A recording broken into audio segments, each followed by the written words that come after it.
Cara, você tem razão. Quando você veio aqui da outra vez, o clima tava mais leve, porque, putz, cara, quando a gente tá falando de candidatura, especialmente uma campanha que é uma campanha meio bagunçada, como essa campanha que a gente tá vendo agora em São Paulo. Total. Então, assim, de fato, fica um clima um tanto mais tenso quando a gente vai falar sobre o que rolou. Por exemplo, uma das coisas que eu não gostaria de te perguntar e que eu vou ter que te perguntar é: um cara com 67 anos saiu do ponto que ele tava pra ir dar na cara do Pablo Marçal, cara. E esse cara é tu. O que tu sentiu ali na hora? Senti vontade de ter completado a façanha. Eu só me arrependi de não ter subido lá e enchido aquele cara de porrada. Tu ia arrumar um problemaço, pô. Não, mas não me interessa a questão do problema. É o seguinte, eu sempre respeitei as pessoas até o momento que eu sou desrespeitado. A partir do momento que você é desrespeitado, só que acho que o caso do Pablo Marçal vai além do desrespeito pessoal aos outros candidatos. Primeiro, que ele faz de um enorme poder de decidir uma eleição, que é o debate extremamente democrático. Você vê nos Estados Unidos o nível dos debates. O nível que eu digo não precisa ser o nível de ataques ou de perguntas e respostas e tal, mas de pelo menos um respeito a uma coisa chamada democracia. Aí apareceu um cara, eu fiquei assustado no primeiro debate que eu participei, eu não esperava que o debate fosse desse jeito, mas eu fiquei assustado quando de repente um cara começou a surtar. Eu achava que ele estava surtando, dizendo um monte de coisa, que aliás eu digo algumas delas na televisão, mas eu não achei que se aplicaria a um debate. Ali eu comecei a perceber que tinha alguma coisa diferente. Quando acabou o debate, eu estava chateado porque tinha sido atrapalhado na primeira resposta que dei e fui atrapalhado. Quando você é atrapalhado numa primeira resposta, todas as outras de um bloco que só tem uma pergunta, você fica ferrado. Depois o outro bloco tem outra pergunta, depois tem outra pergunta, acabou o debate. Então você começou jogando mal, fez um gol contra, não é legal. Aí aparece esse cara.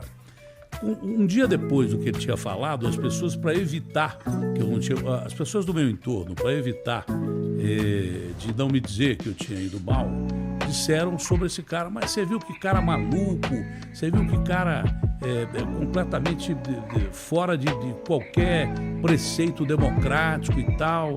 Todo mundo começou a comentar esse cara. Eu falei: não sei, eu não sei porque nós estamos vivendo uma eleição completamente atípica e diferente. Hoje, a internet, o virtual é importante. Eu não sei se o que esse cara falou ali é conversa de boteco ou conversa para fazer alguma coisa. Eu nunca ouvi falar de corte em televisão, a não ser Elise Matsunaga, que matou o marido e cortou várias vezes. Eu não sabia o que era corte. Eu não sabia que o cara montava um programa com todos os detalhes para que ele montasse do jeito que ele quisesse, fizesse dos 4 candidatos atores passivos desse circo de horrores, ridicularizados e cortando só o que ele queria, muitas vezes ofendendo ou fazendo brincadeira. Chegaram até a gozar minha gagueira, como se não tivesse proposta. Não é, eu sou gago. Desde que eu nasci eu sou gago. De vez em quando eu sou mais gago do que o normal. Teve até um programa na BBC de Londres que o cara foi demitido. Ele estava ouvindo, tem até na internet, é só procurar. Um entrevistador estava ouvindo pessoas que tinham dificuldade de falar. Uns falavam fino, outros gaguejavam, outros tinham problema. E ele começou a rir. Eu vi isso. Ele foi demitido imediatamente, sei lá, no começo da internet. Então, eu sempre fui gago e sempre fui um grande apresentador. O maior apresentador de todos, o Pelé de todos, não vai ter igual. O Silvio Santos era gago, na verdade. E aí começaram a tirar sarro e tal. Aí eu percebi que o papo não era o debate da TV Bandeirantes. O papo era esse lance de corte. É o que sobrava do debate da TV Bandeirantes. Claro que as TVs abertas continuam tendo importância, e muita importância, mas o cara faz o programa que ele quer, desvirtua do jeito que ele quer. Podia até fazer isso, né? Porque a lei permite, eu vou chegar lá, mas sem desrespeito, sabe? Podia fazer isso dentro de uma certa ordem. É que o cara é mau, o cara é bandido, ele é bandido de carteirinha. Ele foi condenado, só não cumpriu prisão porque fugiu para os Estados Unidos. Ele era o cara que pescava os dados virtuais e passava para quadrilha de banco lá em Goiás. Foi condenado a 4 anos e 9 meses, acho que é isso. O Ricardo Nunes acho que mostrou a condenação dele. Dele não, Ricardo, que pode sair a qualquer momento. Ele está na máfia do Pablo Marçal hoje. Então, o lance é o seguinte, esse cara, ele chutou a democracia ali. Num primeiro momento, a imprensa pareceu indignada. Depois me parece que a imprensa percebeu que os cliques do cara davam resultado nos sites dos grandes jornais e tal, e começaram a dar um espaço para o cara, parece que negativamente, mas trouxeram esse cara que era conhecido no mundo virtual para o mundo real, o mundo da televisão. Porque a televisão, nessa transição para a internet, continua tendo a sua força. E ela tem uma força popular imensa. Como a internet tem força em todos os sentidos, a televisão continua tendo... A televisão está para a internet como o rádio esteve para a televisão, isso do meu ponto de vista.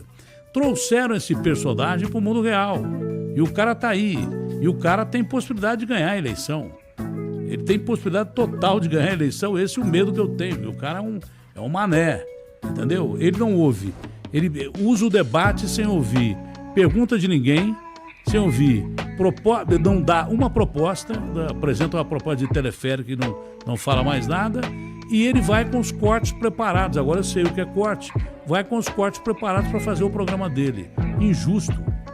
Eu, conversando com a Tabata há algum tempo atrás, eu fui o primeiro cara a dizer o seguinte: por que eu, profissional de rádio, de televisão, jornalista e radialista, porque eu tenho que me afastar 4 meses da minha função, né, e não posso falar na televisão, no meu programa, perco 4 meses de programa, e o cara que é um comunicador, você pode não se definir como um jornalista, mas você hoje é um dos grandes comunicadores do Brasil, porque isso aqui é comunicação absolutamente pura, absolutamente, devidamente pura, atingindo um público excepcional, um público que tem alguns imbecis, tem, de fato tem alguns imbecis, mas a maioria é de médico que sabe o que fala sobre uma cirurgia, a maioria é de delegados que entendem de segurança, a maioria é de garis que sabem o que é varrer uma rua, a maioria é de porteiro que sente o drama de quem vai entrar num prédio para te roubar, a maioria é de gente que quer conversar e se inserir no contexto como no mundo normal. A televisão era mais ou menos uma coisa que te alienava disso. Eu acho importante a chegada da internet para isso. Se você desvirtua um meio como esse, e a lei não percebeu isso, a lei tinha que ser mudada. Da mesma forma que eu me afasto do meu trabalho para, de repente, participar de uma eleição, esse cara que diz que ficou bilionário, virou o Trump, ele mesmo falou, tentando desmoralizar os outros candidatos, que ele tinha ganho mais dinheiro que qualquer um ali. Pô, coitado desse cara, dinheiro eu não vou ficar dizendo que é ruim, porque vão dizer que eu sou demagogo, mas eu estou cagando mesmo para dinheiro, tanto que eu fujo de dinheiro. O dinheiro me procura, mas eu sei mais perder do que ganhar. O lance é o seguinte, esse cara não poderia, nem ele, nem ninguém, se candidatar com o programa dele no ar, no meio de comunicação, que hoje é tão importante quanto a TV, quanto o rádio. Por que eu tenho que me afastar? Né? E de repente ele pode usar a televisão para fazer a propaganda que ele quer. Hoje o mundo está falando do Alexandre de Moraes e do ex, não é verdade? Porque falta de liberdade de expressão e tal. Isso é um problema que não vem ao caso, que nem interessa discutir aqui. Se quiser discutir, tudo bem, mas acho que não interessa.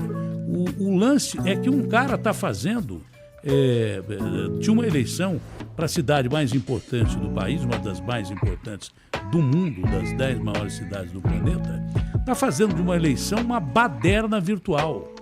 Porque o que adianta o debate? Não, só ter lei. Ele não deveria, ele não deveria, pela lei eleitoral, poder permanecer com o programa dele no ar do mesmo jeito que eu não posso permanecer com o meu programa no ar. Mas no caso... eu tenho que me afastar. Por exemplo, se eu me candidato, eu concordo contigo e eu acho que... Você pode fazer o seu programa que você estava fazendo agora há pouco, entrevistando quem você quiser. Tudo bem, mas eu... Só não podia falar de política. Como eu podia fazer programa de TV sem falar de política. Essa é a minha modesta opinião. Porque eu deixei de ter a arma da comunicação, entrando nos locais que eu sempre entrei, e o cara usou exatamente na antítese do que a gente está falando, ao contrário do que a gente está falando, o cara usou o programa dele para fazer isso. E não tem volta, porque o primeiro debate foi importante, até agora os debates foram importantes, e até agora, até cortarem o barato do cara, ele continuou a fazer isso. Então, foi desproporcional. Para essa eleição, dá tempo? Não dá tempo, mas para as outras eleições eu acho que a justiça eleitoral tem que ser refeita. Como o Código Penal tem que ser refeito, não se adequa ao país, a justiça eleitoral tem que refazer as leis para uma eleição. Se é para um, tem que ser para o outro. Ou libera para todos, ou não libera para ninguém. O cara podia até fazer o programa dele, fazendo negócio de subir montanha, deixando os caras lá em cima para o bombeiro pegar. Sei lá o que ele faz, né? Porque eu nunca acompanhei direto, mas não me parece que é uma coisa das mais legais. Ele podia continuar fazendo essa merda que ele faz e de repente não falar de política e nem usar debates de televisão para tirar sarro. Não é só nos candidatos, principalmente naquele que é, para mim, o principal objetivo de uma eleição. Não é partido e muito menos o candidato. O principal ator de uma eleição é o eleitor. Pois é. E nesse caso, nessas eleições, está um pouco bagunçado, está difícil de escolher no sentido de agora, por exemplo, tu, a Tabata, vocês estão vivendo numa situação que, putz, como é que tem o voto útil, tá ligado? Então, o voto útil... Tem o voto envergonhado. Ainda pode roubar, ainda pode retirar ainda mais intenções de voto. Cara, e aí tudo isso que está acontecendo nessas eleições aí alteraram, tenho certeza, completamente o que estava planejado lá há uns meses atrás. Eu tenho maqueteiros bons pra caramba, são considerados craques aí no nosso time de maqueteiros, entre os maqueteiros mesmo, eles se falam, são maqueteiros de primeira qualidade, mas é aquilo que eu falei, depende do candidato, cara. Eu achei que como comunicador de televisão eu fosse me adaptar a debates e arrebentar a boca do balão, ia deixar aqueles mané tudo de boca aberta e tal. Não é assim.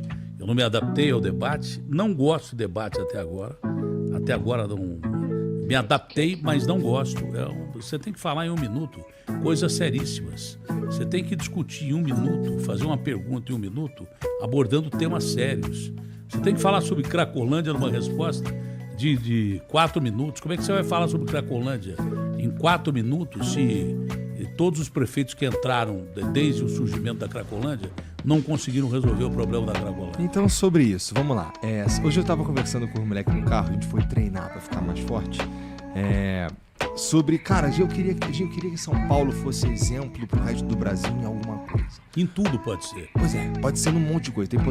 Essa cidade tem um potencial. Porque é que mais tem problemas no mundo, do país, porque é a maior do país, porque é a mais rica do país.